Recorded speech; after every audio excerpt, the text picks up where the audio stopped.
In a dark cave, the sharp sound of a pickaxe striking stone rings out.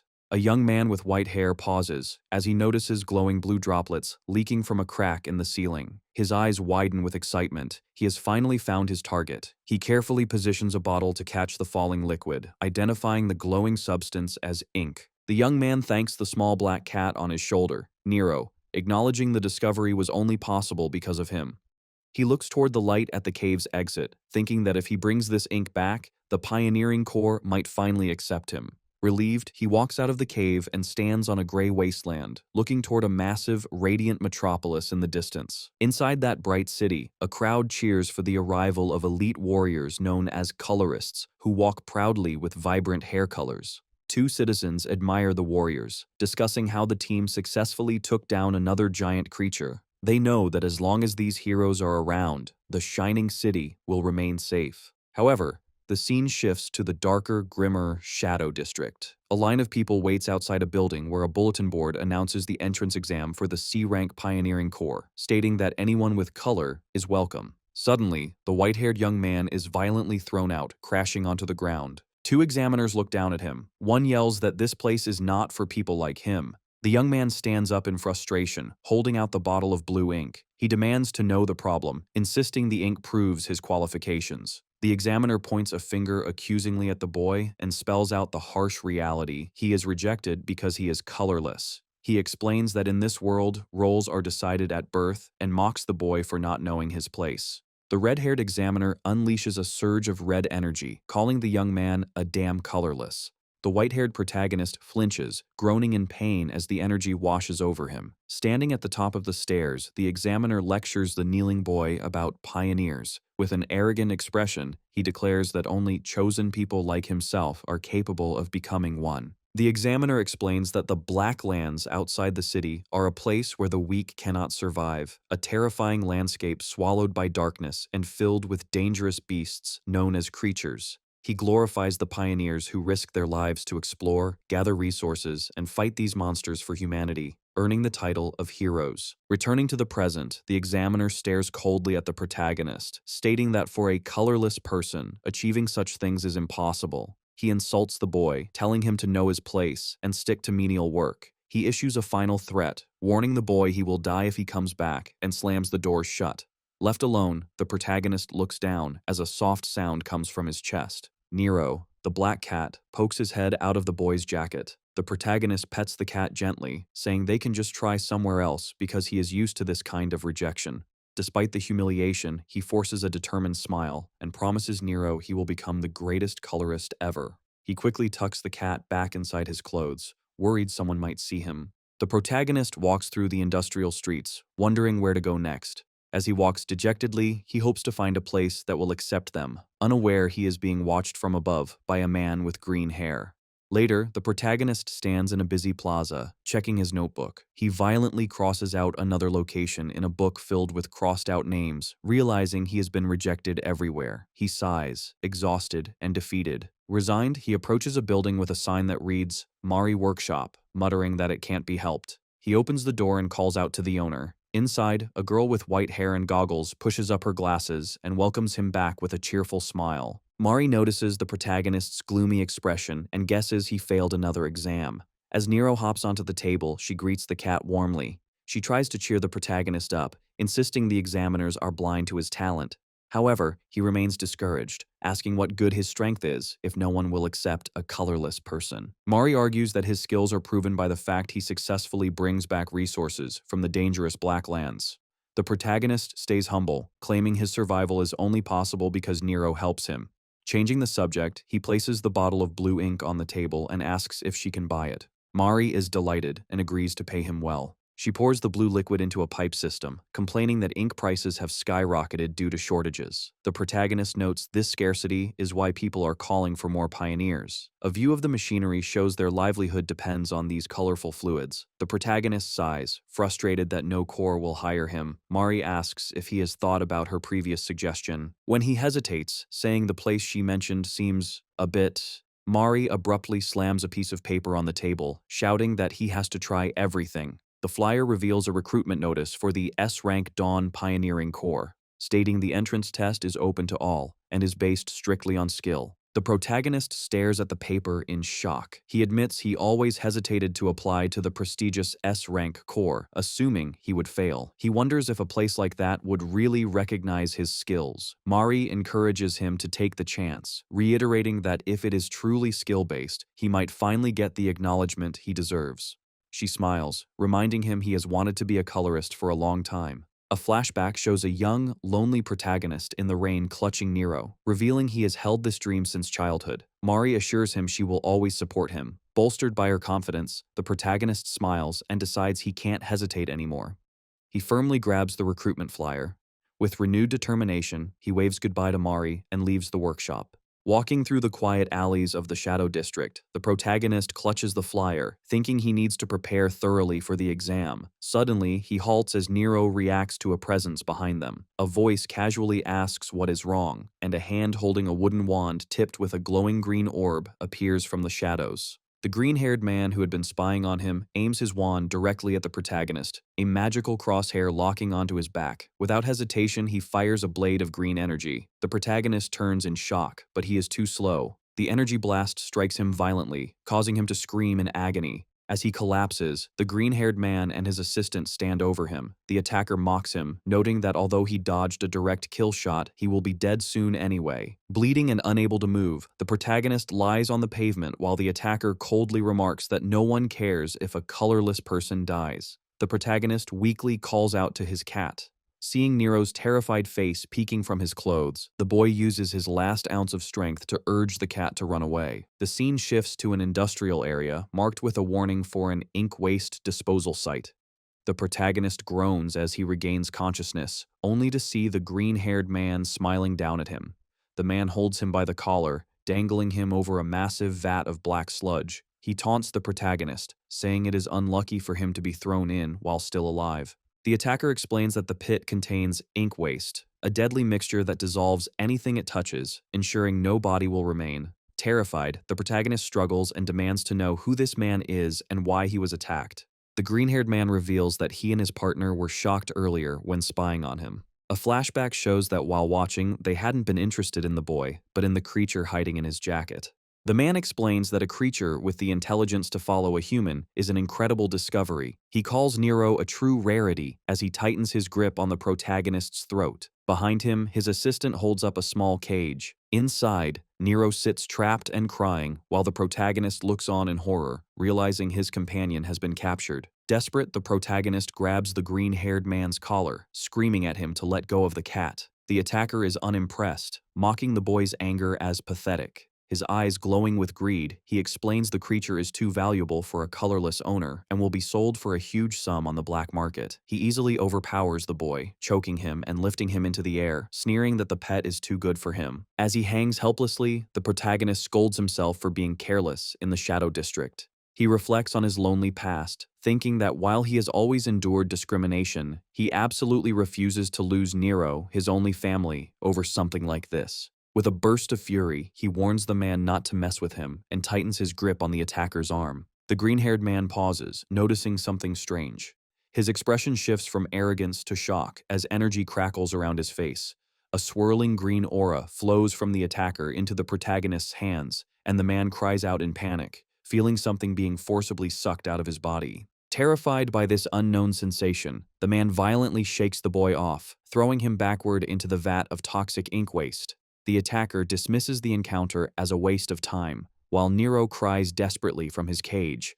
The villains declare they are now rich and head to the black market, ignoring the cat's tears. Deep beneath the black liquid, the protagonist watches the light fade, hearing Nero's cries grow distant. He tries to swim, but his body is paralyzed. As memories flash before his eyes, he wonders if his story will end in this dark pit. However, a vision of his younger self clutching the cat appears. He realizes he cannot give up yet because he still has a promise to keep. Deep within a void, a mysterious voice asks the unconscious protagonist why he is doing nothing. Confused, the protagonist asks the voice to identify itself. Large text flashes before him, commanding him to accept it. A torrent of thoughts rains down, urging him to save Nero and accept his true color. The protagonist's face becomes obscured by shadow as the voice demands he take back his power. A hand reaches out from a swirling vortex of black liquid. The protagonist stands motionless as a tendril of darkness dissipates above him. He looks down at his hands, now wreathed in black energy, confused that he was inside the ink.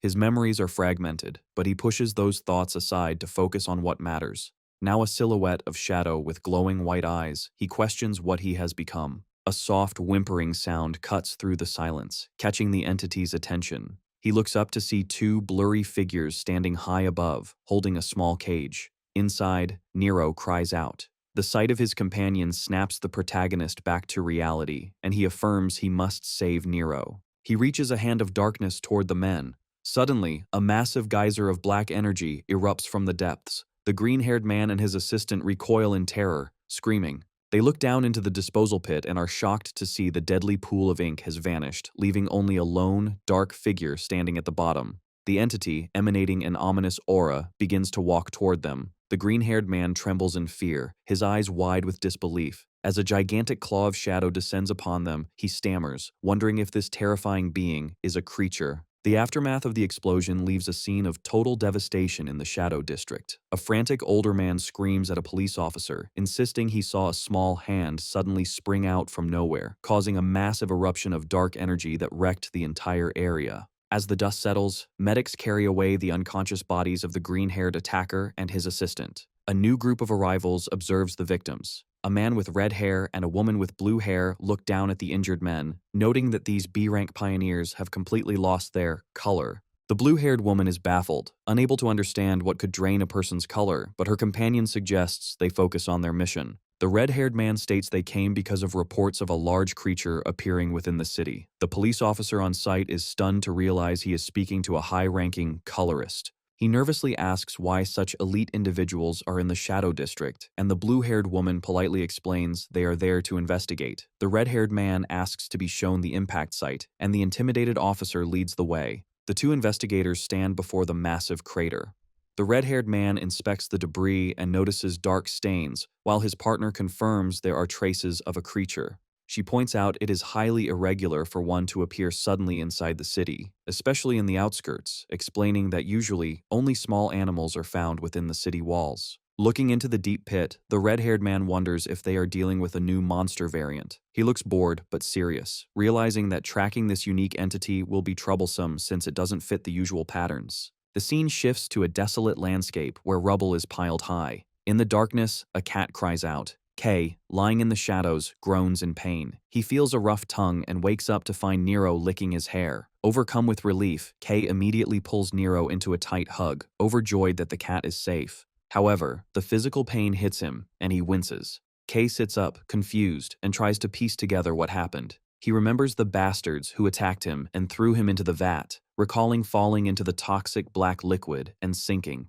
His eyes widen in shock as he processes his survival. He holds up his hands in disbelief, wondering if the impossible has happened. He touches his head and feels something different. His hair, once white, is now jet black. Kay grips his new black hair, staring forward with utter confusion, unable to understand how he is still alive or why his appearance has drastically changed. Standing in the pitch-black darkness, Kay looks around, wondering why he cannot see anything. He calls out desperately to his companion, asking Nero to help. In response, the black cat leaps into the air and spins rapidly, emitting a blinding white glow that illuminates the area. The sudden light reveals a terrifying scene. They are in a deep cavern, surrounded by swarms of dark, monstrous creatures. Kay stares in shock, stammering as he tries to process where they are. He realizes with horror that they are in the Blacklands, a desolate wasteland far outside the city. He recalls this area, the Black Forest, is so deadly that only B-rank pioneers are permitted to enter. Realizing the monsters are swarming toward them, Kay panics. He yells for Nero to follow and immediately flees. The glowing cat flies alongside him, lighting the path as Kay runs for his life. He barely dodges a massive, shadow-like serpent, exclaiming that the situation is incredibly dangerous. Despite the danger, Kay thanks Nero for the light as they race through the dark forest. They scramble up rocky cliffs to escape the beasts chasing them, and Kay follows Nero's light as they jump down a deep, vertical drop to put distance between themselves and the horde. As he runs, Kay's expression shifts from fear to confusion as he notices something strange about his physical condition. He looks at his chest, where dark energy radiates, and realizes his body feels amazing. He notes with surprise that even after running for so long, he is not tired at all. He leaps across a wide chasm with incredible ease, realizing he is moving faster and with more agility than ever. He lands firmly, stunned by the realization that his body is overflowing with a new, mysterious energy. Nero senses danger first, his ears perking up as he notices a threat approaching. A ferocious, wolf-like shadow creature lunges at Kay, catching him off guard. Kay realizes too late that his defensive stance is weak and he cannot block the attack. Certain he is about to die, he squeezes his eyes shut and braces for the bite. The monster's teeth clamp down hard on Kay's arm, but instead of tearing skin, a loud cracking sound echoes. The beast's teeth shatter completely upon impact, leaving the creature confused. Kay opens his eyes, stunned to find himself alive. The shadow wolf, now toothless and terrified, whimpers and retreats into the bushes. Kay inspects his arm and realizes he is completely fine, without a scratch. He looks at his hands in disbelief, thinking a hit like that should have been fatal. His eyes widen as he finally understands that this durability is the power of color he has been searching for. Suddenly, heavy tremors shake the ground, drawing both Kay's and Nero's attention. A massive silhouette begins to rise from the darkness, towering over them. A giant, one-eyed monster climbs over the ridge, glowing with menacing energy. Kay stares up in horror, identifying the beast as a cyclops. As the monster raises a massive arm to crush him, Kay wonders why a predator that usually lives deep in the Black Forest is this far out. The cyclops slams its fist into the ground with explosive force, causing Nero to yelp as debris flies everywhere. Kay survives the impact, sitting amidst the rubble. He admits the blow was heavy, but a confident grin spreads across his face as he realizes he actually has a chance to win. Memories of his past, being a lonely child, facing rejection, and being beaten down, flash through his mind. He acknowledges that he has finally obtained the power he always longed for and decides things will be different now. Energy crackles around his arm as he clenches his fist, resolving that he does not need to run away anymore. Kay stands his ground, clenching his fist as he resolves he is done running. Memories of his past struggles flood his mind. He focuses on that strange, powerful sensation rising from within, and suddenly, his body is engulfed in shadow. He transforms into a being of pure dark energy with glowing white eyes. The Cyclops roars furiously and reaches out with its giant hand to crush the small figure. However, Kay launches himself off the ground with explosive force. Flying through the air, he prepares to strike. He delivers a devastating punch that completely shatters the giant monster into pieces. The force of the blow creates a massive shockwave that blasts through the landscape, clearing a path through the trees. Kay soars through the air, surrounded by the debris of his enemy. He remains in his transformed state for a moment, but then his eyes widen as he notices something changing. The dark energy suddenly dissipates, and he finds himself floating high above a lush landscape under a bright sun. He looks down in awe at the vibrant forest and the waterfall below, amazed by the vivid colors of nature around him. Just as quickly as it came, the power vanishes, and his hair turns back to white. He looks down in confusion. Panic sets in as he realizes gravity is taking over, and he is helpless in the air. Screaming in terror, he falls rapidly toward the trees and crashes into the forest below. Kay drags himself out of the debris from his fall, while Nero hovers above, looking concerned. Kay collapses to his knees, gasping for air as the dark energy that enveloped him begins to evaporate like smoke. He realizes with horror that his color is rapidly fading away. Panic sets in as Kay understands the drawback of his new ability. He realizes that the more he uses this intense power, the faster it drains from his body, and at this rate, he will be left defenseless. Suddenly, the world around him goes pitch black, and a mysterious voice echoes in his mind, asking him what he is waiting for. The voice commands him to act, pointing out that the prey is lying right in front of him and urging him to eat it quickly. Kay looks down at the scattered remains of the Cyclops he just defeated. The voice manipulates him, asking if he wants to live, and instructing him to simply reach out his hand. Exhausted and sweating, Kay struggles to stay conscious. He looks desperate as the voice continues to demand he use his hand. His eyes glow faintly as he fights for survival.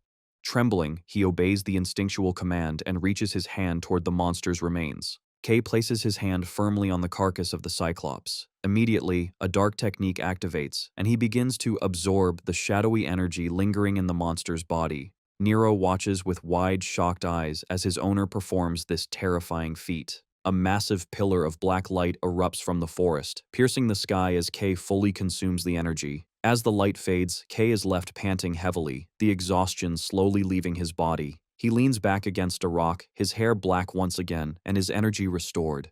He looks up at the sky, letting out a sigh of immense relief, realizing that he is going to survive. Back at the Mari workshop, the day seems peaceful. Inside, Mari is working on a blueprint when the door chime catches her attention. She looks up to see a mysterious, silhouetted figure in a ragged cloak standing in the doorway. Trying to be polite, Mari welcomes the stranger with a smile, though she is already trembling with nervousness. She asks if they have a special request, but the hooded figure simply stands there, emanating a dark aura. The stranger takes a heavy step forward. Mari, now visibly nervous, calls out to him, pointing out that he looks suspicious. When he continues to approach, she panics and grabs a large wrench, warning him that she will attack if he comes any closer. The figure suddenly rushes toward her, causing Mari to scream in terror and squeeze her eyes shut. However, the intruder stops and pulls back his hood, revealing a familiar smile. He tells her to calm down. Kay reveals his face, scratching his head sheepishly. He tells her it is just him, though he admits he barely recognizes himself now. Mari drops her defensive stance, her eyes wide with shock.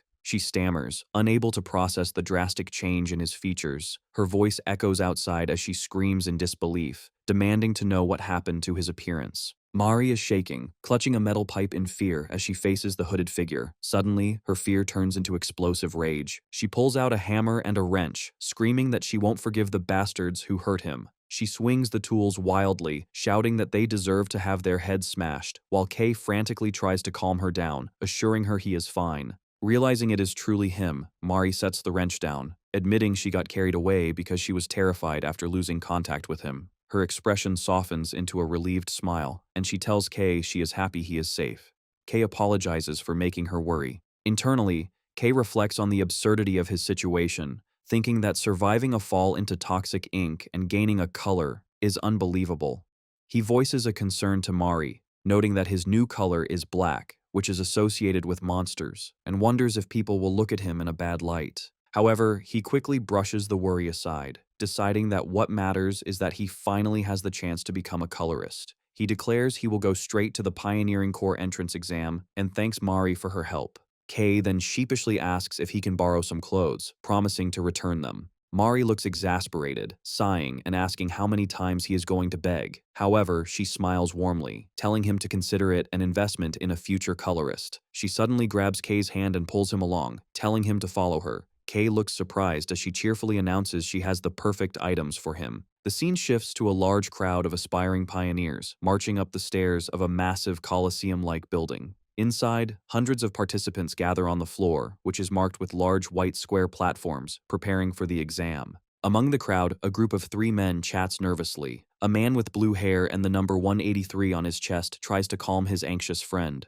The friend with pinkish hair expresses disbelief that they have made it this far, preparing to take the test for the prestigious Dawn Pioneering Corps. This S-rank group is known for its achievements in exploring the dangerous Black Lands, comprised of skilled colorists who are viewed as the hope of the Shining City. However, the candidates are worried because many strong rivals have gathered. The group notices a woman with long turquoise hair, rumored to be the daughter of a famous color family, standing next to a man in a beanie. They also spot other rising stars, such as a boy with pink hair and goggles and a man in a gas mask. Despite these competitors, the group agrees that one person is getting the most attention. They look toward a young man with messy green hair and fierce eyes. This is Gale, the Gale Sword, and people believe he is guaranteed to pass. Rumors say he is powerful enough to handle dangerous creatures on his own. However, he is also infamous for his cruel and violent nature, which reportedly got him kicked out of his previous corps. The blue-haired man, number 183, laughs arrogantly, claiming he isn't scared of guys like Gale. Suddenly, a dark shadow falls over him.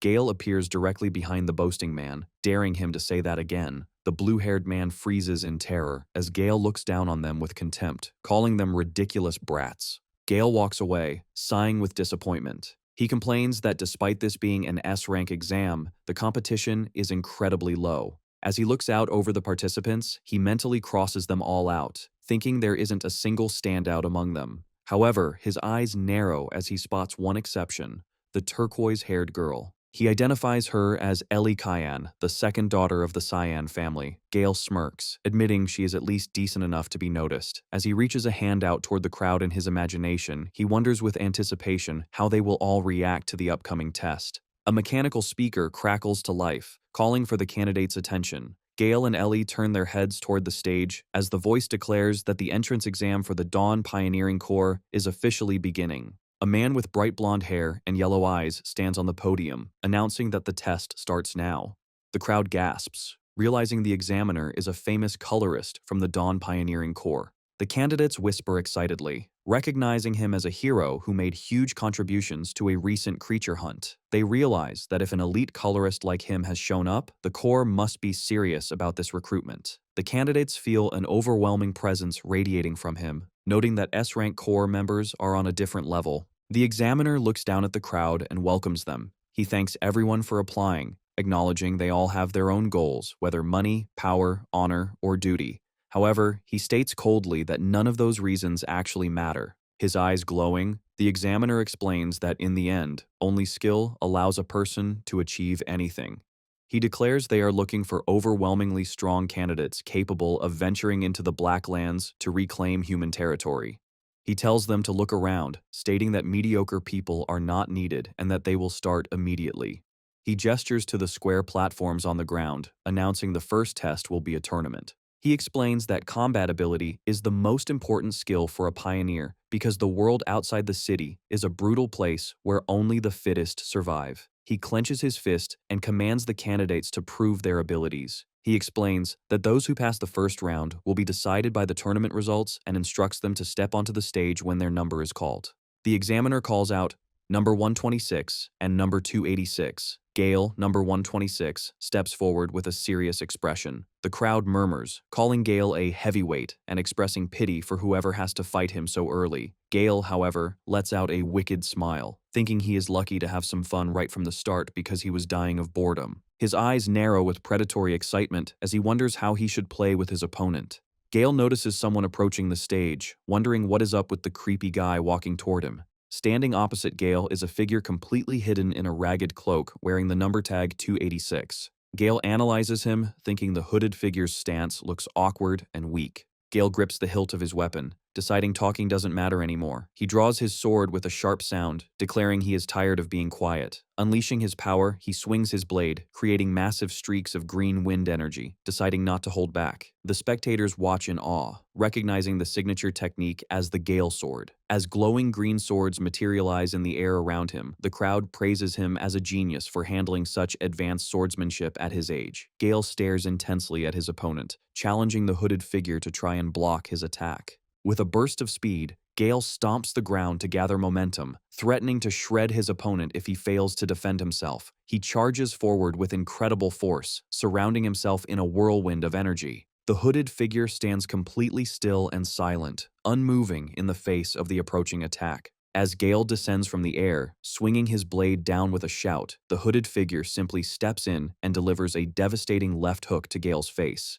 The impact is so powerful that Gale is sent flying backward across the arena. The arrogant candidates from earlier scream in terror at the unbelievable sight. Gale crashes violently into the arena wall, creating a massive spiderweb of cracks. He slumps forward, unconscious and defeated in a single hit, leaving the crowd to wonder how such a thing is even possible. The hooded figure, now revealed to be Kay, rubs his wrist and looks down, admitting that the sudden movement startled even him. His hood has fallen back, revealing his messy black hair. He reflects on the sudden acceleration and chaos of the moment. Suddenly, a spectator points a trembling finger at Kay, screaming in disbelief. He isn't pointing at the victory, but at the color of Kay's energy, black. The blonde examiner watches with a serious expression, noting internally that black is the same color possessed by creatures. Even Ellie Cyan looks stunned, wondering if it is even possible for a human to possess that color. Kay stands alone in the center of the arena, unaware of the gravity of the situation. The others question if the power to defeat the Gale sword in one hit comes from this mysterious black energy. Kay looks around nervously at the shocked crowd, confused by their reaction, and innocently wonders if he has made a mistake. The tournament continues with intense battles. In one match, a terrified candidate launches sharp stones, but Kay charges forward, easily evading them. He closes the distance instantly and delivers a powerful punch, sending the magic user flying. The announcer declares him the winner. Kay's winning streak continues as he dominates, violently slamming another opponent and knocking out a third. High above, the blonde examiner watches with interest, declaring that Kay is the standout applicant. He excitedly notes that Kay is the first ever black holder and insists they must recruit him immediately before rumors spread. Suddenly, heavy footsteps approach, and a voice casually remarks that it looks like a tough day. The blonde examiner turns in surprise to see the red-haired man and blue-haired woman from the explosion site. The examiner asks why Team Leader Red is here, but the man waves his hand, claiming they are just passing by. They briefly discuss the investigation into the large creature incident. The Red leader sighs, admitting there has been no progress. He then asks if there are any worthy candidates. The examiner mentions the young lady from the Tyan family and an extremely unique candidate. Suddenly, the Red leader's eyes widen as he senses something. He looks into the arena and spots Kay, immediately noticing the black energy. As the examiner praises Kay, the Red leader stares silently at the boy. The blue-haired woman whispers to her leader, asking if that kid is connected to their investigation. The Red leader confirms it is likely him. Internally, the Red leader concludes that a new color appearing right after the incident in the Shadow District is too big of a coincidence to ignore. He decides to keep a close watch on Kay for now. Unaware he is being observed, Kay looks at his clenched fist, smoking with dark energy. He is thrilled by his incredible power, realizing that becoming a pioneer is finally possible. However, he recalls the physical toll the transformation took and warns himself to be careful. He knows that if he overuses this power and loses his color mid-fight, he will be defenseless. A massive surge of freezing energy erupts from the arena, creating a wall of ice. Ellie Kyan stands calmly amidst the cold mist. The announcer declares number 17 the winner, revealing she has encased her opponent in a solid block of ice. The spectators, including Kay, watch in awe, commenting that the Tyan family's color is always impressive. As Ellie walks down the stairs, Kay watches her, wondering how anyone could defeat such overwhelming magic. Suddenly, Ellie stops as she passes Kay, staring directly at him with a sharp, curious gaze. Her blue eyes narrow suspiciously as she scrutinizes him. Without a word, she turns and continues walking, leaving Kay confused. The announcer says the first exam has concluded. The blonde examiner stands on the podium and thanks everyone for their hard work. He explains that since they are behind schedule, they will move straight to the next test. He instructs the failed candidates to leave, and they walk away dejectedly. The blonde examiner begins to announce the next test, but is interrupted by a hand on his shoulder. The red-haired man steps forward with a confident smile, taking over. He looks at the surviving candidates and declares that the second exam will be led personally by him. The candidates look up in shock, realizing who is standing before them. Colorist Red. He is one of the Shining City's strongest colorists, famous for retaking the Blacklands. However, the candidates are terrified, recalling rumors that his destructive power is so intense that even allies hesitate to work with him, and that when he is in charge of an exam, no one ever passes. The blonde examiner looks worriedly at Colorist Red, asking if he is sure, warning that the captain will scold him for changing the exam format. Red laughs it off, stating he gets nagged every day anyway. He announces that the test is simple and tells the crowd to just endure as his body erupts in massive flames. A giant wave of fire surges toward the terrified applicants, forming individual spherical barriers around each person, trapping them. The candidates panic as they are enveloped in intense heat. Red explains that he has recreated the environment of a certain region, noting it will get pretty hot. He illustrates that the Blacklands are full of extreme environments where humans can barely survive. He belittles the current test, claiming this heat is nothing more than a warm stove. With a serious expression, Red reiterates that if they endure, they pass.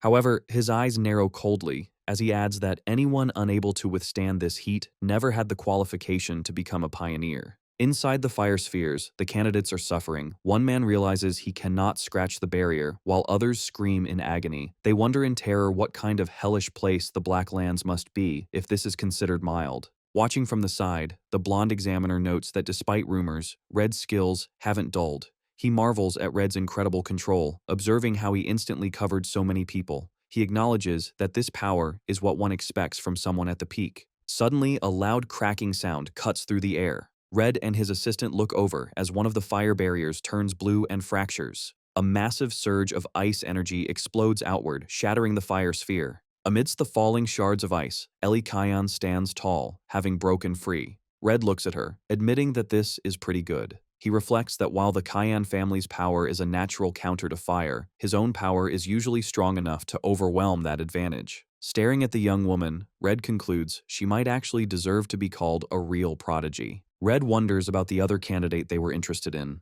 Inside his fire sphere, Kay appears to be standing still. Red observes him, noting that unlike the girl, this boy isn't breaking through.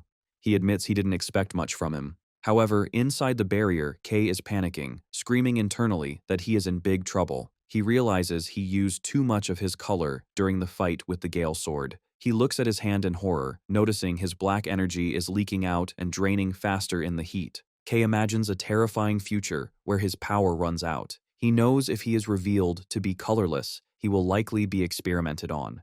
Desperate, he frantically looks for a solution, wondering if he can absorb something to replenish his energy. He stares at the wall of intense fire. A realization hits him. Since the barrier is made of a color ability, he wonders if he can absorb it. He looks at his hand, admitting he doesn't know the limits of his absorption power. Deciding he has no time to think, he resolves to find out. He reaches out and touches the swirling wall of fire. Immediately, a violent reaction occurs, and Kay is shocked that direct absorption is working. The fire barrier begins to warp and twist, drawing the attention of nearby candidates. A massive vortex of black energy erupts from Kay, sucking the red flames into his hand. From the podium, Red and the blonde examiner stare down, stunned and unable to comprehend what they are seeing. Red breaks into a nervous sweat, forcing a smile as he remarks they have found a real lunatic. In the arena, Kay stands amidst the dissipating energy, looking terrifyingly powerful with red and black aura swirling around his hands. The entire arena falls into a heavy silence. However, internally, Kay is panicking again. He forces a smile, thinking this wasn't supposed to happen. He realizes with regret that he has accidentally stood out way too much. Ellie Cayenne stands frozen, questioning if she is hallucinating as she stares at the young man enveloped in dark energy. She looks at Kay and wonders if black is even a color a human can possess. Recognizing this is something unprecedented, a sense of anxiety washes over her as she watches him. Memories of the pressure to be the best flash through her mind.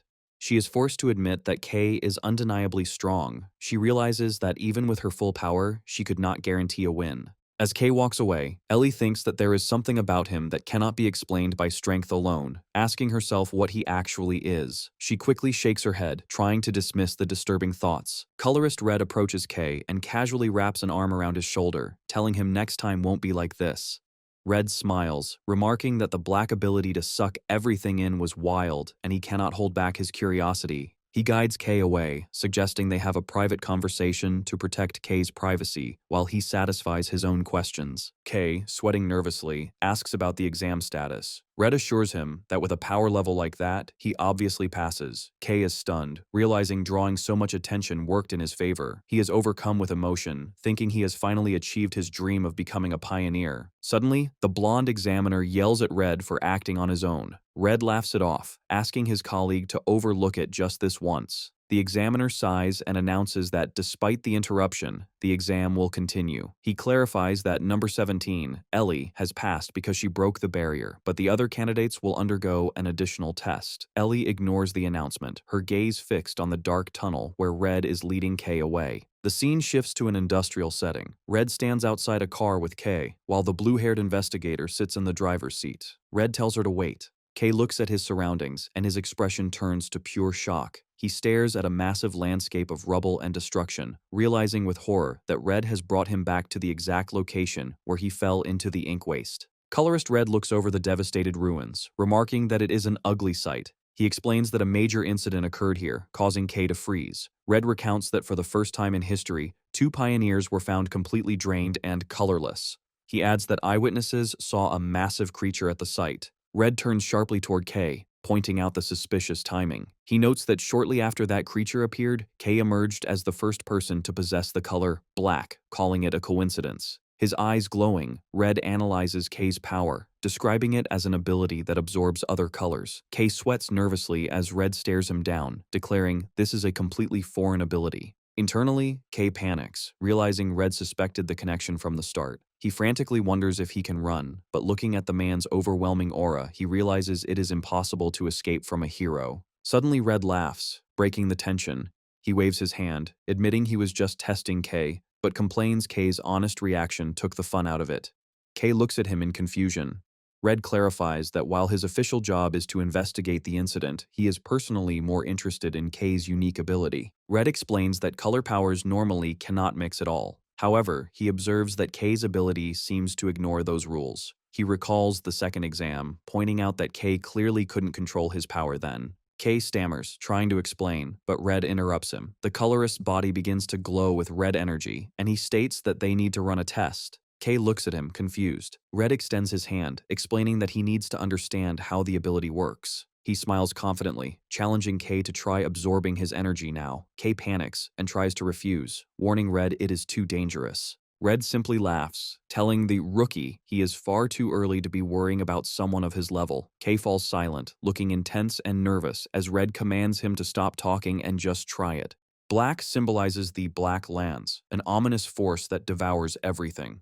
Red thinks that leaving such a dangerous ability unchecked is unacceptable because it could shake the foundation of the Shining City. A dark secret crosses his mind. People do not know it yet, but humanoid creatures exist. He silently warns K that if he ever faces them, or worse, becomes one, the colorist might have to eliminate him.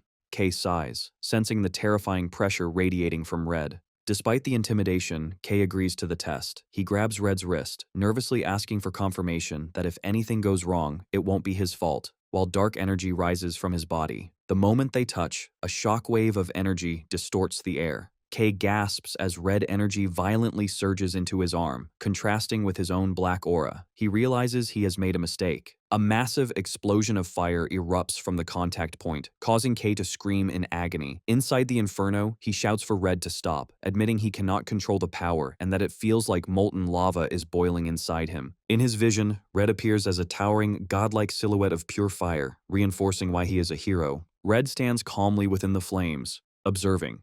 He notes that K's black energy is sucking in his power without rest, acting as if it is starving.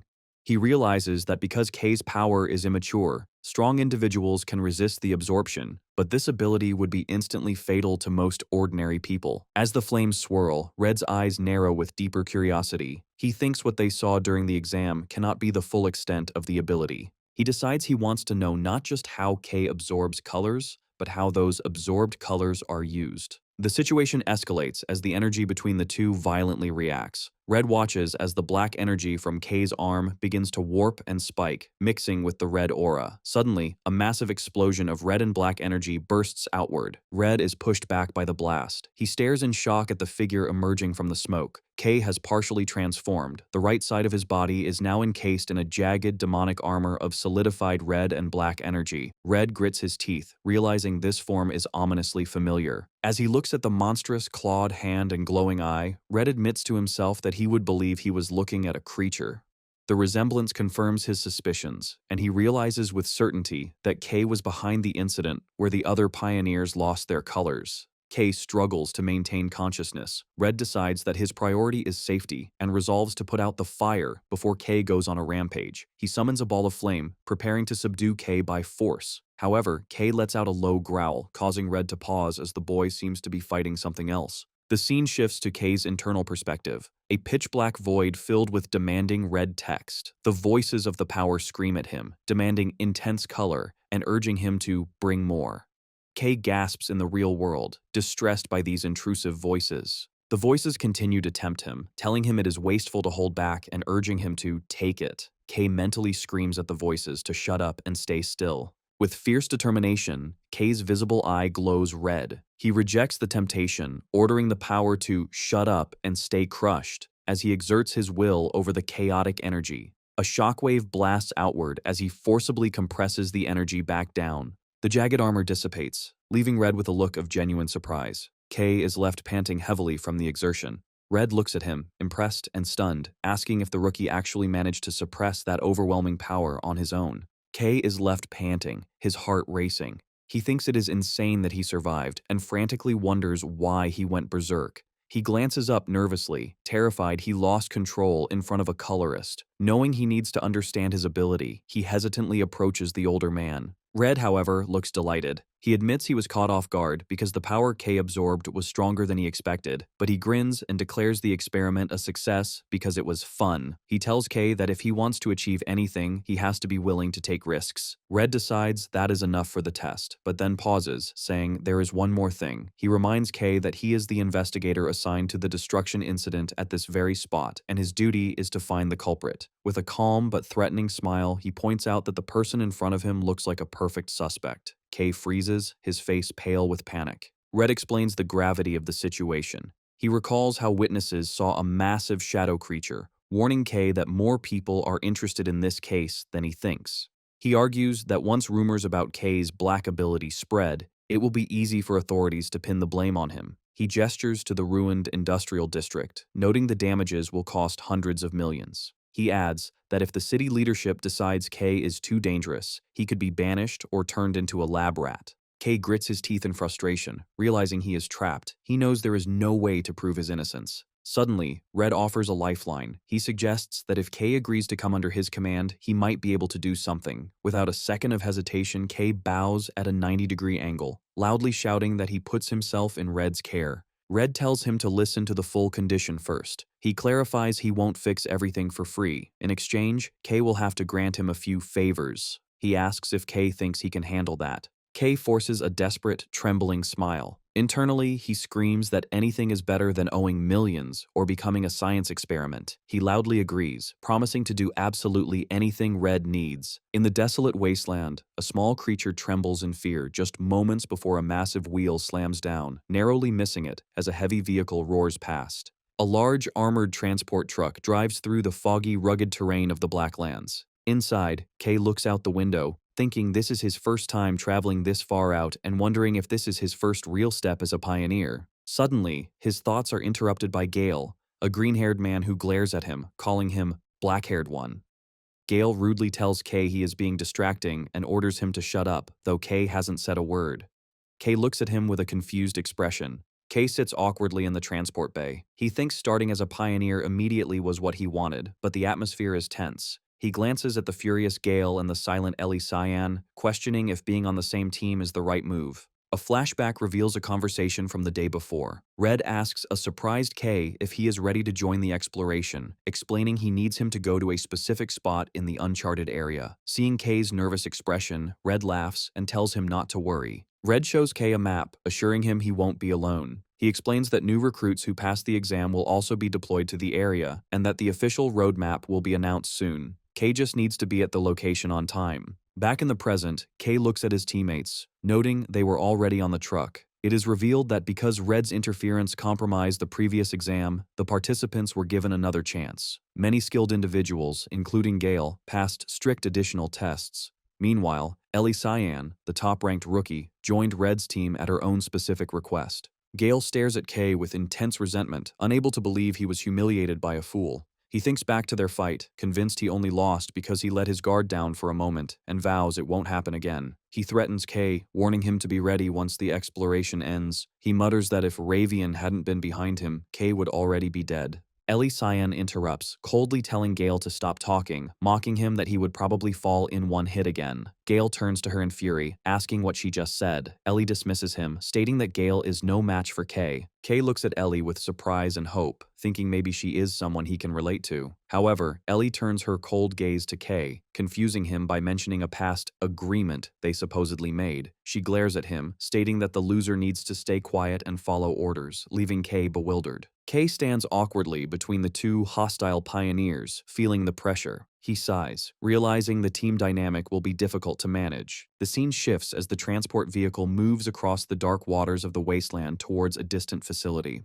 The vehicle arrives at a bustling loading dock with workers moving supplies. The group disembarks. Kay, Ellie, Gale, and the other recruits walk out into the forward base for the Dawn Pioneering Corps. Kay is in awe of the high level of activity, noting the S-Rank Corps' exceptional supplies, something he didn't realize when he ventured into the Blacklands alone. Suddenly, a finger pokes Kay's cheek, startling him. He turns to see a smiling Mari, who cheerfully explains that since this is his first mission, she had to come along to support him. Mari opens her jacket, revealing Nero has tagged along. Kay holds the black cat, thanking Mari for taking care of him. She smiles warmly, saying Nero is family. She explains she got a great opportunity to join the exploration team as support staff, stating her skills are useful here. A loudspeaker announces it is assembly time. The crowd of pioneers stands in the gray wasteland as the announcement continues that they will soon enter the Blacklands. Kay hands Nero over to Mari, telling her to take care of him. Mari warns him not to do anything dangerous, and he smiles, telling her he will see her later. Mari hugs Nero, but the cat suddenly leaps out of her arms, startling her. She shouts Nero's name as the cat runs toward Kay and sinks into the shadow on the ground. Mari's eyes widen in shock at this unnatural movement. She stammers, trying to call out to Kay, confused. The group arrives at a dark, fortified cave entrance. At the front, a woman with bright orange hair and a white coat shouts for everyone to prepare, announcing a new recruit is about to enter the Blacklands. She yells that safety is the top priority. She warns that reconnaissance has reported unidentified dangerous creatures in Area 21, a very dangerous zone where an A-rank creature's body was found. Suddenly, a male pioneer runs up to the orange-haired woman, calling her Arancia. He nervously reports that the red team leader has brought the new recruits, but they have left their formation without permission. Arancia's eyes widen in shock, and she asks if it's true. The messenger confirms it, and Arancia sighs that guy is causing trouble again. The group secretly enters a dark canyon, moving away from the main army. Colorist Red reaches his hand into the shadows, leading the way. The small squad, consisting of Kay, Gale, Ellie, and Red, separates from the formation.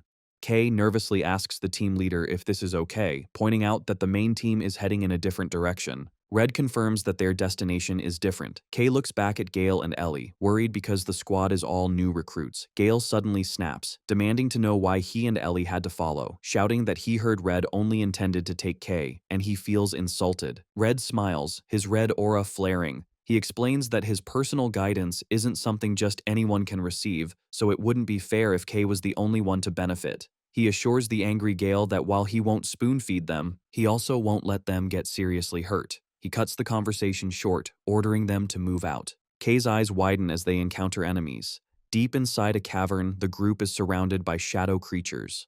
While Red holds a lantern, Kay, Gale, and Ellie engage in a chaotic melee. A massive wolf-like beast lunges out of the darkness. Ellie Cyan reacts instantly, her blue energy sword piercing through the creature's body. She lands gracefully, realizing this is the reality of the Black Lands. Surrounded by glowing eyes, she notes the suffocating environment and constant waves of monsters, acknowledging it's different from training. She grips her sword, resolving to manage her strength carefully. Ellie glances over her shoulder, thinking she needs to move more efficiently. She looks at Kay and tells herself she doesn't want to fall behind him. Meanwhile, Kay grips a shadow creature by the neck and brutally crushes it with his bare hand. Ellie Cyan looks at Kay with total shock. She asks him why he is not using a dropper. Kay hesitates, recalling the entry exam, and admits that he doesn't have one. He explains they are too expensive and that he feels fine fighting without one, leaving Ellie staring in disbelief. Gale is flabbergasted, shouting it makes no sense for a pioneer to have never used one. A dropper is an essential tool for pioneers, used to infuse weapons with color energy to fight creatures. To properly hunt these monsters, one must color them using a dropper. The group looks at Kay, standing over the defeated enemies, and they question how he managed to defeat them bare-handed, without the essential tool. Gale's hand trembles as he grips his own weapon, realizing the gap in their abilities. He recalls the humiliation of the exam, realizing he couldn't even scratch someone who wasn't using a dropper.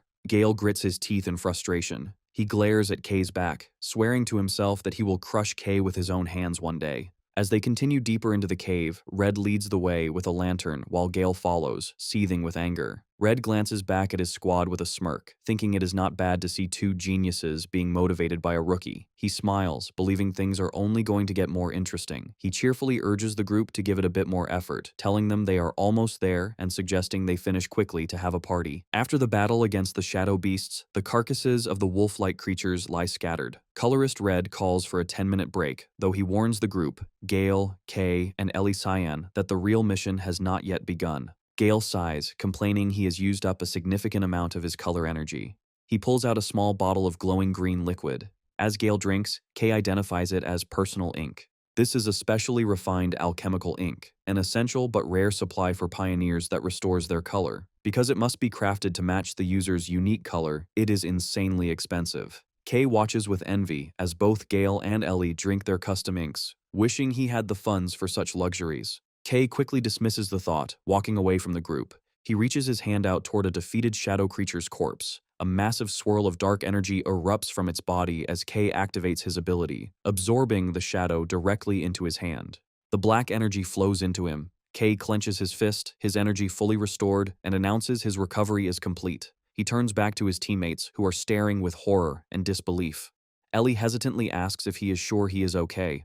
Kay waves off their concern, explaining he has done this a few times. Gale shouts in disbelief that Kay just absorbed a monster without flinching. Before they can continue, Red interrupts, declaring the break is over. The group travels deeper into the canyon until Red announces they have arrived. The team sees a massive, swirling dome of pure black energy blocking their path. Kay stares, muttering that it looks like a black curtain.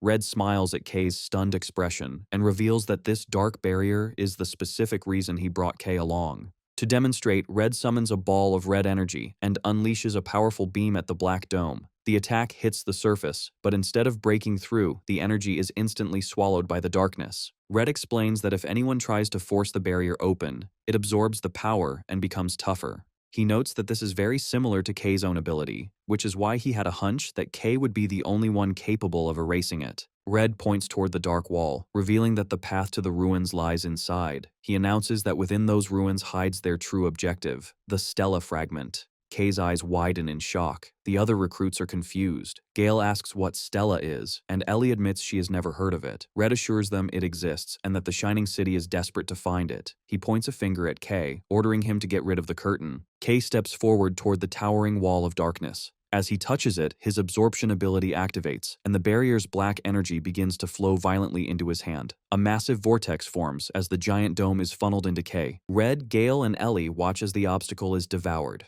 Red watches with an amazed grin, delighted his theory was correct. As the barrier disappears, he tells Kay his power will be extremely useful. However, Kay looks unhappy, sweating and trembling as he struggles to contain the massive amount of energy he just absorbed. Suddenly, the ground shakes violently. Gale and Ellie panic as the tremors grow stronger, realizing the loud noise is sure to attract hordes of deadly creatures. The loud rumble caused by Kay's action echoes through the canyon. Suddenly, a horde of black, wolf-like monsters emerges from the cliffs. The group finds themselves surrounded. Ellie and Gale draw their weapons, while Red laughs that such a large crowd has gathered to welcome them. Red commands the rest of the team to handle the creatures, while Kay focuses on removing the curtain. With a cold expression, the team leader orders his squad to wipe out every monster. Gale and Ellie leap into action. Gale moves with incredible speed, slicing the shadow creatures with wind-infused attacks. Ellie unleashes her power, summoning massive ice spikes from the ground that impale multiple enemies. As the two recruits clash fiercely, Red observes them. He notes that he was prepared to step in, but there is no need. He effortlessly summons orbs of red energy and fires beams that pierce through the remaining beasts. Red thinks that although they are new recruits, their skill level is high enough. Meanwhile, Kay continues to absorb the massive barrier, sweating profusely.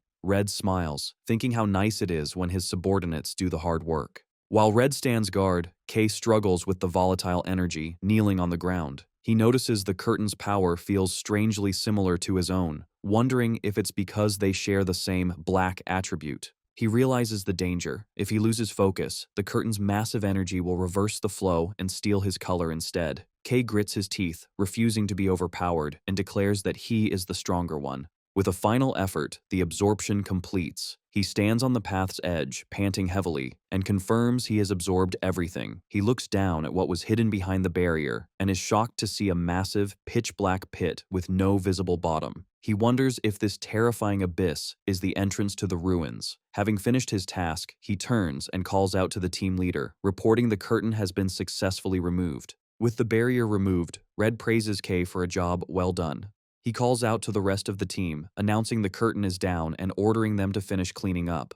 Suddenly, Red's expression shifts to pure shock as he senses an immediate danger. Moving with blinding speed, he rushes forward and forcibly grabs both Ellie and Gale, pulling them back. An instant later, a massive invisible energy slice tears through the air, carving deep gouges into the ground where they had been standing. The attack is devastating, shredding the remaining shadow monsters. Debris rains down as Red, Ellie, and Gale land safely on a higher slope. Gale stares in horror, realizing he would have been killed instantly without Red's intervention. Red looks grim, sighing that the lack of resistance earlier was because something else was scaring the monsters away. He recalls a report that a dangerous entity was lurking nearby. Through the dust, a silhouette appears, walking toward them, dragging a massive sword. Red remarks that they are out of time to fool around. The attacker steps into the light. It is a man with spiky hair, white on one side and black on the other. Half of his face is consumed by a dark mask-like growth, and he carries a collection of different weapons on his back. The stranger glares at the pioneers with a terrifying aura. Red stands between his team and the new threat, ordering Kay and the others to listen carefully. Red hurriedly shoves a lantern into Kay's hands, giving him a frantic order. He tells Kay and the others they must enter the ruins immediately and find the Stella fragment. Kay looks at the team leader with wide, anxious eyes. He asks if Red expects them to go down there by themselves. Red assures him that with their abilities, they are more than capable. However, Red doesn't wait for them to agree. With a sudden burst of force, he shoves Kay, Ellie, and Gale toward the dark abyss, shouting at them to stop whining and just go. Kay screams out the team leader's name in panic as the three recruits plummet into the deep pit. Left alone, Red stands with his back to the drop, his red aura glowing. The voice of one of the recruits echoes from the deep, asking what they are supposed to do on their own, while the menacing silhouette of the armed stranger looms behind Red. The two powerful figures lock eyes in a tense standoff, and Red knows a difficult battle is about to begin. The scene shifts to the pitch-black bottom of the abyss. Kay lies motionless after the long fall. He groans in pain, clutching his head as he struggles to stand in the suffocating darkness. Remembering the lantern Red gave him, he activates it, wondering if he is inside the ruins. The light flares to life, illuminating the area. Kay's expression instantly shifts to one of absolute terror. He stands frozen in shock, asking himself what this place is. Instead of ancient stone ruins, the lantern illuminates the skeletal remains of massive modern skyscrapers and concrete debris, looking exactly like a destroyed modern city buried underground. Kay stands on a ledge, using his lantern to light the darkness. He is speechless at the sight of the massive ruined city structures buried underground. He marvels that such a place could exist, but complains he can't see clearly. Suddenly, a voice tells him to stop complaining and head toward the light. Kay is relieved to see his teammates, Gale and Ellie, admitting he was terrified of being separated. Gale blames Kay for making them wander, but Ellie sharply retorts that Gale was just as lost. Looking out at the vast, destroyed city, Gale wonders what this place is. He becomes anxious, pointing out the absurdity of trying to find a Stella fragment in these endless ruins when they don't even know what it looks like. Kay agrees, admitting that searching blindly would take forever. In his mind, Kay wishes his companion Nero were there. As if in response, a glowing shape appears and he is shocked to see the small black cat,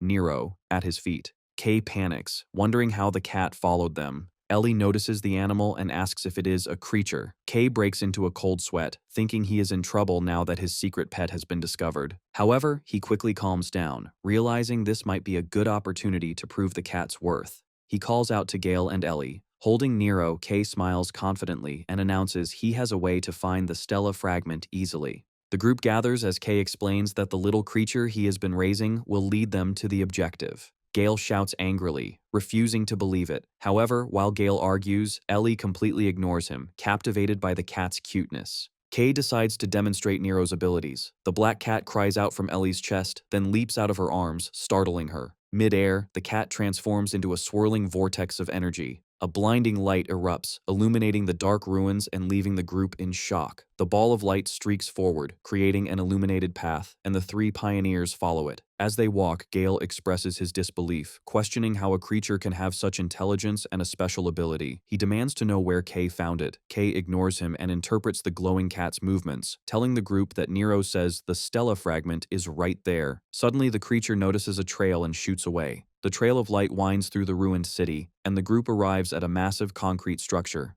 A dark tunnel entrance lies ahead, and Kay wonders how much deeper they have to go. Gale mocks him, asking if he is scared. Kay shoots back a retort and declares they are going in. They walk through a massive, high-ceilinged corridor with the glowing cat lighting the way.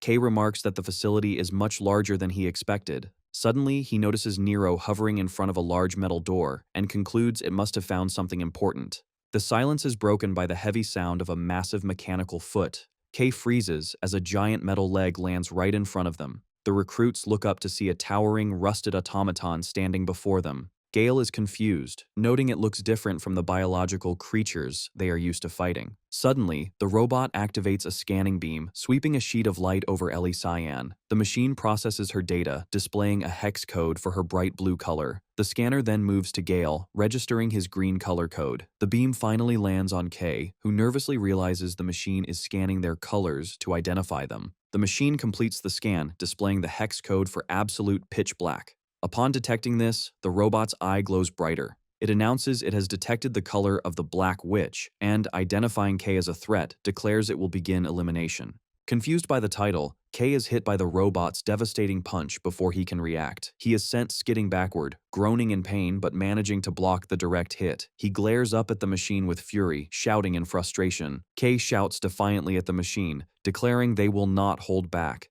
The giant robot raises its massive fist, threatening to smash them.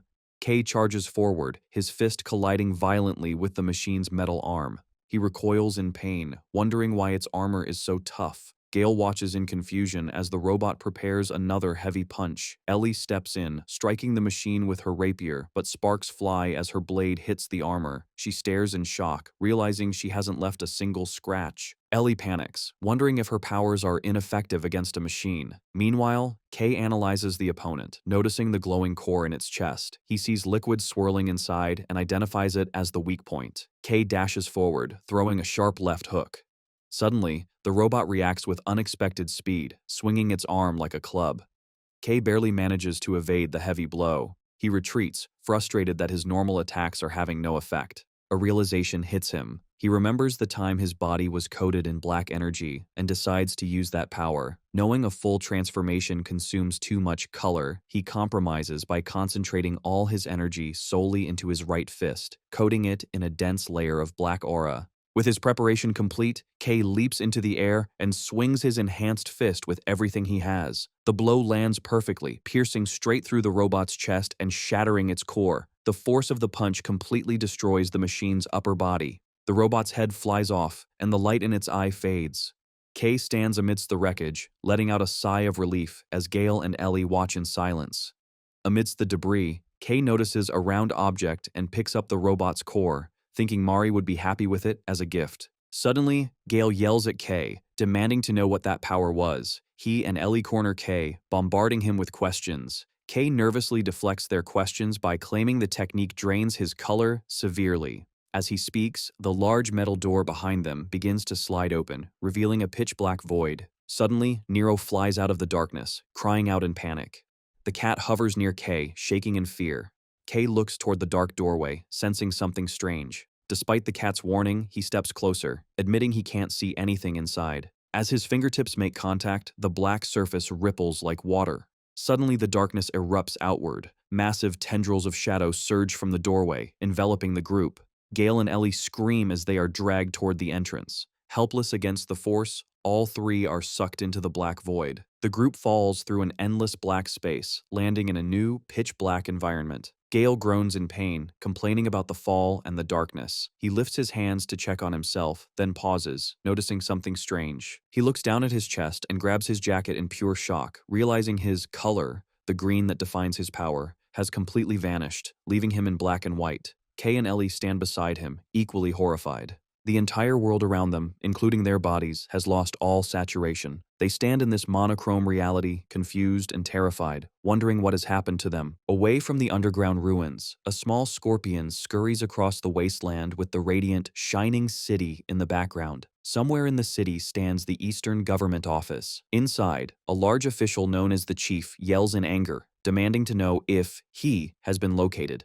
A nervous subordinate reports that the individual is on an exploration mission with Colorless Red, adding that the boy specifically asked them not to meddle. The chief is furious, shouting about Black. He cannot believe Red would bring someone with such a dangerous color onto the field. He rants that even though Red is a hero, this has crossed a line. The chief explains that a recent creature appearance has the ruling council in an uproar, terrified that the catastrophic Black Wave has begun. He complains he will be the one to take the blame.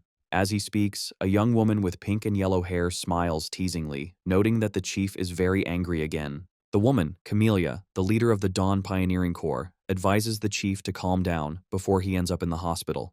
She explains that she understands his concern, but that he should not get ahead of himself. She asks if he really believes Red would act without thinking. She argues that Red is a reliable safeguard, perfect for watching over the boy. Camellia suggests that taking a high-risk individual might yield unexpected positive results. She sips her tea, stating that what they need now is trust, not worry. However, Camellia grimaces at the bitter tea. The chief ignores her and dumps a massive amount of sugar into the pot while she wonders how anyone can consume something so sweet. The chief snaps at her to focus. Camellia's expression turns serious. She acknowledges the chief is wary of black because it is associated with the legendary Black Witch. She narrates that black symbolizes death and fear, referencing a historical catastrophe caused by the witch known as the First Black Wave. She explains that humanity nearly perished then, as the world was shrouded in dark mist and creatures appeared, creating the Black Lands. Camellia predicts another wave is inevitable and that their exploration is ultimately about survival. She mentions the recent anomalies and the appearance of a black wielder.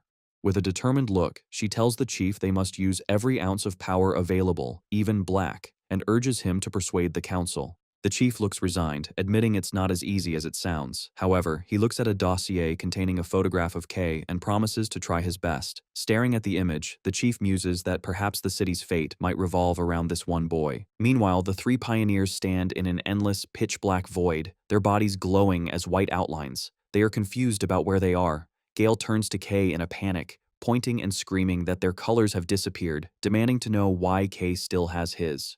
Kay, bored, replies he has no idea, suggesting it might be because his color is black, matching the darkness. Suddenly, Gale hunches over, exhausted, and Ellie Cyan clutches her head, feeling weak. Kay watches, confused, wondering why he is fine. He realizes it might be because he spent his life as a colorless person, so this is nothing new.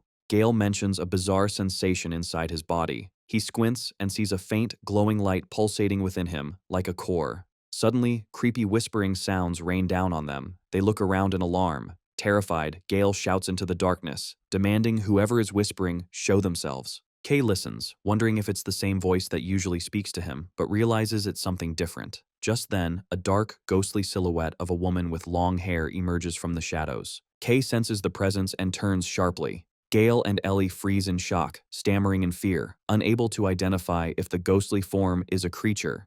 They are terrified because it appeared instantly without warning. The mysterious shadow figure raises a hand and points a finger at Kay's chest.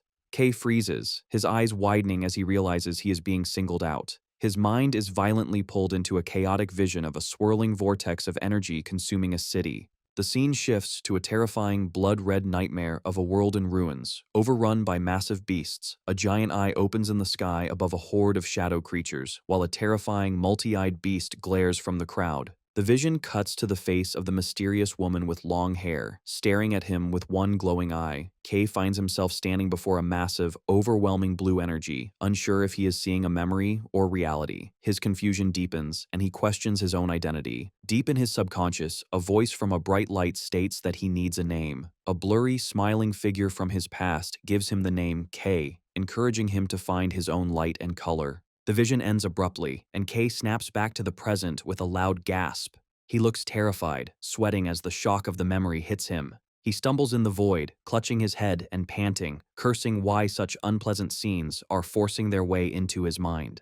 Kay clutches his head, trying to process the chaotic vision. He frantically tries to hold on to the fading memory, telling himself there must be an answer. Suddenly, the name Rumiel surfaces from his mind. He is confused, wondering who that is. His thoughts are interrupted by Gale, who has lost his composure. The swordsman screams into the darkness, challenging invisible enemies and swinging his sword wildly, hallucinating a battle.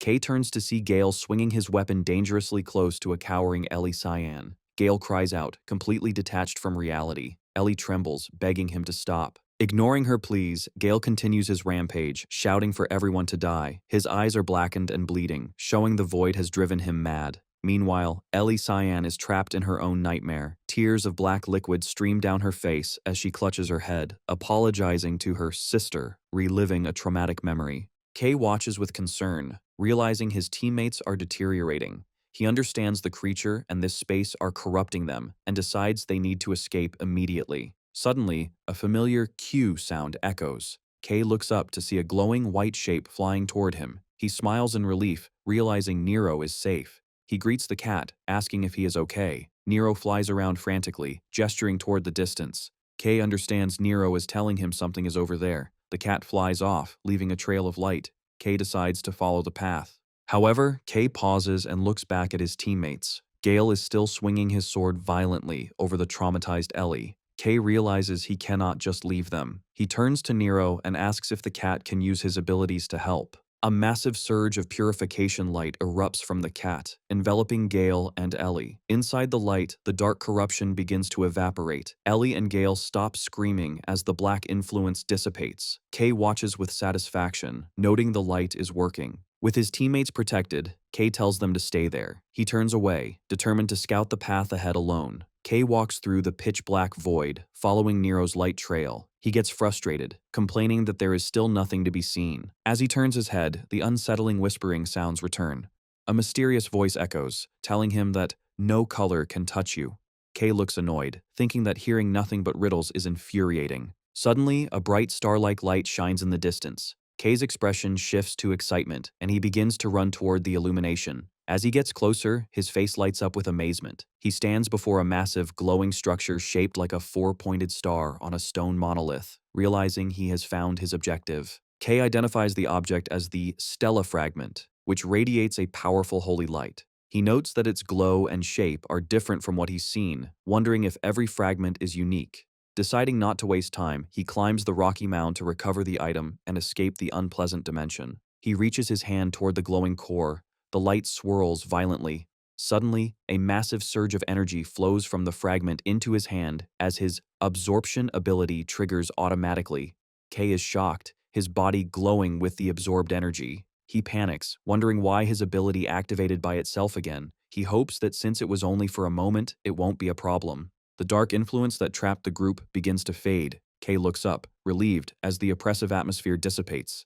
The pitch-black void vanishes, revealing they are in a massive, gray stone chamber. Kay stands alone in the center, looking at the glowing energy in his hands, confirming the black space is gone. He reflects on the nature of the Black Lands, noting this dangerous territory is always full of surprises. Gale and Ellie Cyan regain their senses and stare at Kay in disbelief. Kay asks if they are okay, but Gale points an accusing finger at him, while Ellie asks in shock how he remained fine. Kay replies he doesn't know. He shifts their attention to the glowing object in his hand, announcing they have found their target. They identify the object swirling with rainbow light as the Stella Fragment. The team gathers around to inspect it. Gale is skeptical that such a tiny object is what Team Leader Red was talking about. Ellie is amazed that something so small can carry so many colors. Beside them, Nero floats, staring intently at the glowing orb. Kay confirms there are no negative effects on his body. However, Nero drifts closer, his eyes locked onto the shiny energy. Suddenly, the cat opens its mouth wide,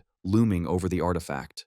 Before anyone can react, Nero swallows the Stella Fragment whole. Kay's face twists into absolute horror and shock. Gale and Ellie are equally terrified, screaming at the cat in panic, demanding to know what he is doing. Gale shouts at the floating cat, scolding Nero and telling him the fragment is not food. Losing his temper, Gale grabs and violently shakes him, screaming at Nero to spit it out. Kay frantically tries to stop him, yelling at Gale to get his hands off the cat. Suddenly, loud cracks spread across the walls and ceiling. Gale complains that after all their effort, this is how it ends. The entire structure begins to crumble as the three pioneers stand in the center. Realizing the danger, Gale yells for everyone to run.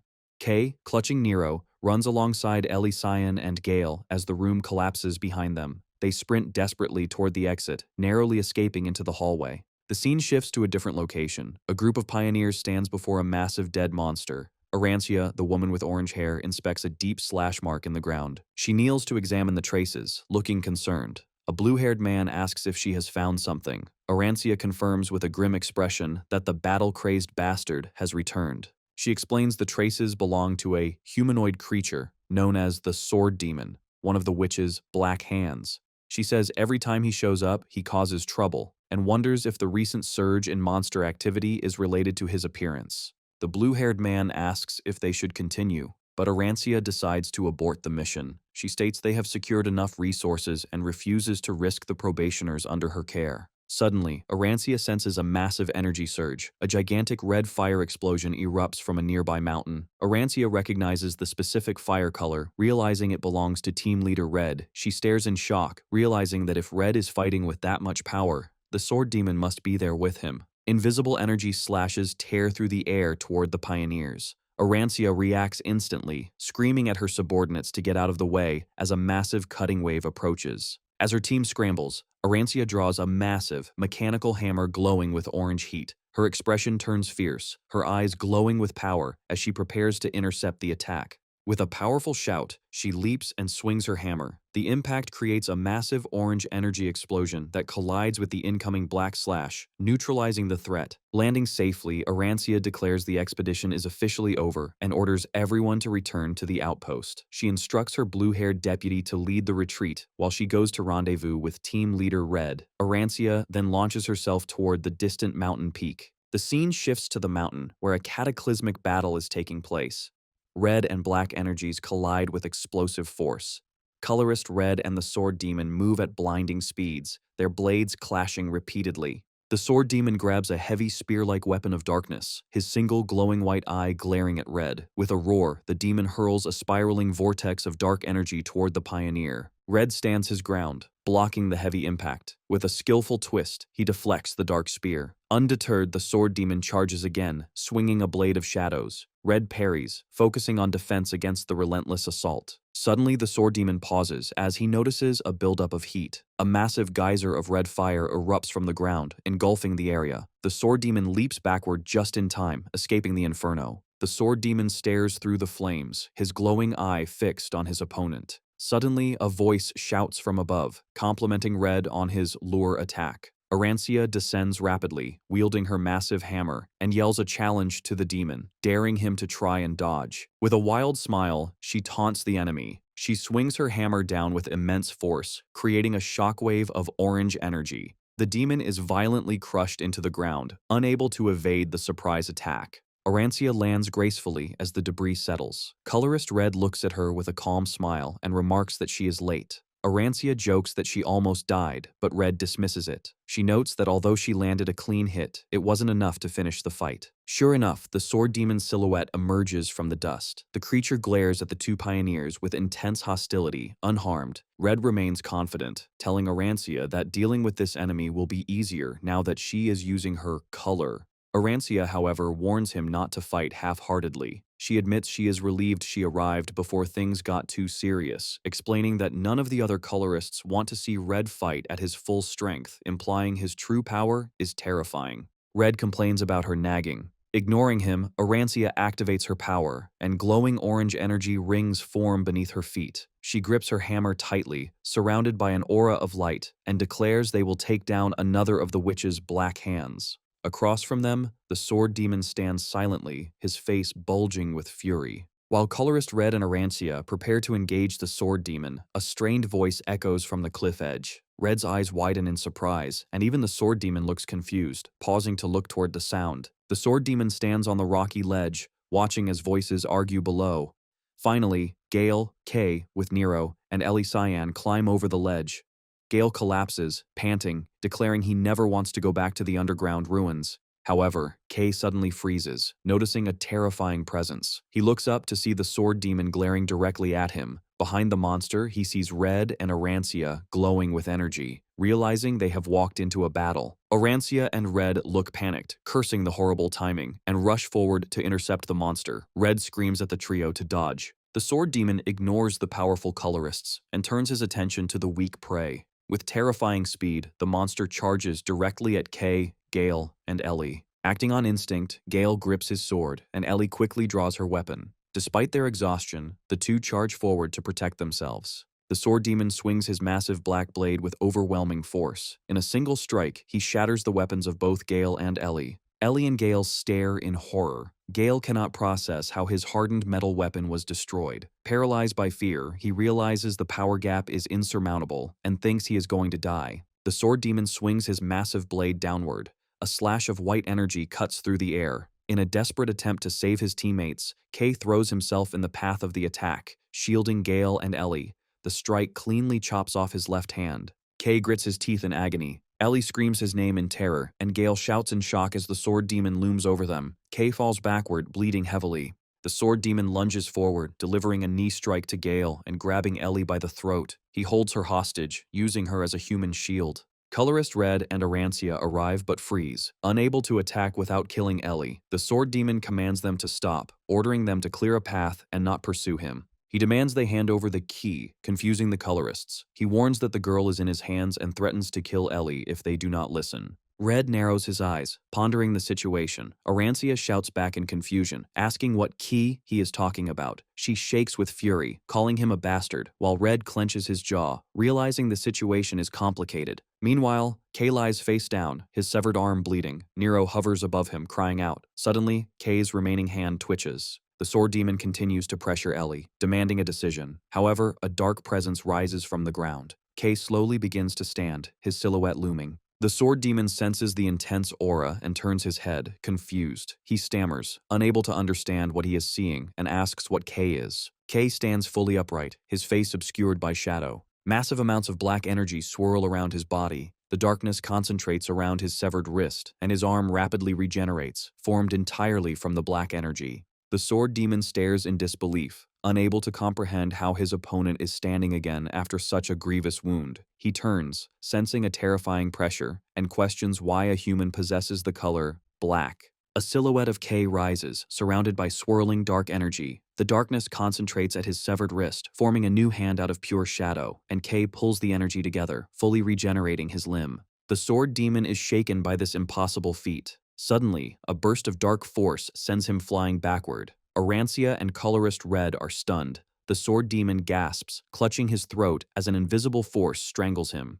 Kay walks forward, lifting the massive monster into the air by the neck. Seeing the danger, Arancia ushers Ellie Cayenne and the others to safety. Colorless Red watches with a grim expression, fearing the volatile black power has consumed Kay's mind. The sword demon struggles as Kay's shadowy form looms over him, wondering if the boy has turned into a monster like the Black Hand. The darkness tightens its grip, crushing his armor and body. In pain, the sword demon realizes Kay is stealing his very existence. He recognizes this terrifying sensation is not a hallucination. Staring into Kay's glowing eye, the demon connects this power to a figure from the past, realizing it feels just like her. In his final moments of realization, the demon understands Kay is the person they have been looking for, identifying him as the key. Terrifying jaws of darkness emerge from Kay's body, surrounding the sword demon and attempting to devour him. The creature notices the sharp teeth closing in and quickly draws his weapon. Unleashing a flurry of slashes, the sword demon cuts through the shadow beasts to create an opening. Realizing he cannot win in his current state, the demon decides he must close the distance and charges at the boy. He aims a vicious strike at Kay's limbs, intending to disable him, but a loud clash rings out as the attack is intercepted. The sword demon's eyes widen in shock as he realizes his blade has been stopped dead. Kay stands unmoving, shrouded in darkness, having blocked the attack with his transformed arm. The demon questions why his attack isn't working. Kay's hand, coated in black energy, firmly grabs the demon's sword blade. Sensing danger from the encroaching jaws, the sword demon leaps backward, narrowly escaping the biting shadows. He lands safely, but more shadows instantly emerge around him. Sweating nervously, the sword demon admits he did not think Kay's power would be to this extent. Suddenly, his attention is drawn elsewhere as he realizes another presence is approaching. Arancia charges into the fray with a furious expression, shouting that she has had enough. She swings her massive mechanical hammer with incredible force, and the sword demon is forced to block with his sword. Arancia screams at him, asking if he wants to die as she drives the hammer down. The impact is devastating, shattering the blade. The sword demon groans in agony as he struggles against the giant hammer. Arancia glares down, determined to crush him. However, the monster makes a calculated decision. Realizing he has found the key, he decides to retreat rather than fight a losing battle. With a sudden burst of speed, the sword demon flees, leaving Arancia surprised by his cowardice. She immediately flies into a rage, screaming at him for running away after causing so much destruction. Seeing the direction he is heading, she panics and shouts to her partner, warning they must stop him before he enters the depths. The fleeing sword demon pauses, confused as a voice calls out. Colorless Red steps into his path, his eyes glowing red as he asks the monster where he thinks he is going. Red grips his sword, and the blade ignites with crimson light as he imbues it with his color. Unleashing his ultimate technique, Chroma, Annihilation Fire, he swings his blade downward. The attack is so fast that it cleanly chops off the sword demon's left arm and slices a massive fissure into the ground behind him. The severed limb falls as the sword demon clutches his bleeding shoulder in shock. He stares at the wound, realizing with horror that this power is Chroma. As the monster curses, Colorless Red charges for another attack. He reminds the creature he promised a proper fight and declares with a furious expression that he will send the demon to hell, just like his buddies. The battle concludes as Colorless Red unleashes a barrage of red energy slashes. The one-armed sword demon desperately blocks the attacks with his remaining sword. Realizing he cannot win, the demon vows that next time will be different and swears he will capture the key. With blood streaming from his face, he retreats into the shadows, leaps away with powerful force, and vanishes. Red stands at the edge of the cliff, staring into the abyss where the monster disappeared. Arancia runs up, eager to continue the chase, but Red stops her, warning it is too dangerous. Arancia stomps in frustration, complaining they almost had him, but Red explains they cannot enter the depths unprepared. Red looks grim, admitting that even with their strength, this is their limit. He stares at the ominous darkness, frustrated that the Blacklands themselves act as a shield. The team regroups, and Arancia apologizes to the captain for being a burden. Red smiles at her, Ellie Tyann, and Gale, reassuring them he is glad they are safe. However, his expression turns serious as he looks past them, asking what they should do about that guy. Red looks at Kay, who stands motionless, his entire body shrouded in menacing black shadows. He wonders if the boy is even conscious. Red is shocked to see the darkness of the ground flowing into him. He thinks that while he expected Kay's power to be dangerous, he never imagined it would be to this extent, realizing Kay appears to be absorbing the Blacklands. As the chaotic battle ends, the terrifying black aura surrounding Kay begins to fade. The team watches, wondering if he has regained his senses. Arancia looks anxious, but Colorless Red signals for silence, observing closely. Kay stands unsteadily, his eyes rolling back as the dark energy completely dissipates. Exhausted, he collapses face forward. The group stands over his unconscious body, staring in silence. Looking at the boy who wielded such monstrous power, they are left questioning his true identity. Elsewhere, the sword demon stumbles through the darkness, bleeding heavily. He groans in pain, clutching his wound. However, dark energy swirls around his shoulder, and his severed arm regenerates. Suddenly, a mocking voice echoes, laughing at his battered state and asking if he got beaten up. The voice teases that it is typical of him to poke around where he shouldn't. The sword demon glares into the shadows. Two mysterious girls with green and black hair emerge, and the sword demon identifies them as Viper. Viper, appearing as multiple figures, surrounds the injured sword demon. They chatter excitedly, teasing him about his condition and demanding to know who could have beaten someone of his caliber. One of the Viper twins inspects the ground, noticing traces of scorching heat and pure red energy. She looks up with a cunning grin, realizing the demon fought Colorless Red. She mocks him, laughing that it is a miracle he survived a fight against such a monster. The sword demon grunts in annoyance as Viper continues to taunt him. He snaps at her, telling her to shut up and get lost. Unfazed, Viper comments on Colorless Red's power, noting that while the human is incredibly strong, his fighting style involves burning his own life force, predicting he will eventually self-destruct. Viper then shifts her tone to something more serious. She chases after the demon, pointing out that he ignored her earlier question. She asks if he noticed that the Black Witch's curtain, the massive barrier blocking the ruins, has been opened.